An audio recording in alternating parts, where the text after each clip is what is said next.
The string function for two-dimensional flow is given by psi is equal to 2xy.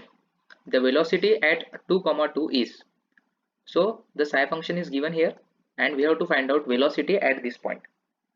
So we have to use the functions of psi and then solve this problem. So the correct answer for this question is A.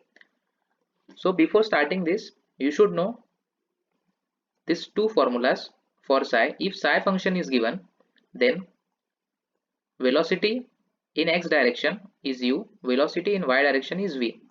So to calculate u, you have to differentiate it partially, that is the psi function, with respect to y, and the sign will be negative. In case of v, you have to differentiate the psi function with respect to x.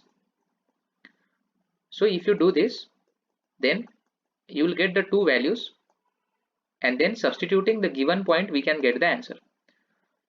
So let's see now. First we will calculate the u. So minus of dou psi by dou y.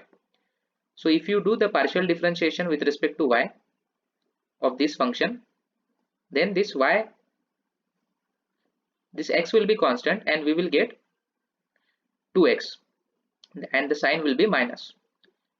Further substituting the two value from x comma y, you can just treat it like 2 comma 2 and this is x comma y. So minus 2x. So 2 into 2. So that will be minus 4. Similarly, dou psi by dou x, that will give us the v, and substituting the value of y as 2, we will get v is equal to 4. So now we have got u and v. Now to calculate the magnitude of velocity, the formula is square root of u square plus v square. Okay, so v is minus 4 square, and v is 4 square. So square root of 16 plus 16, that is square root of 32. Finally the answer is 4 root 2. So the first answer.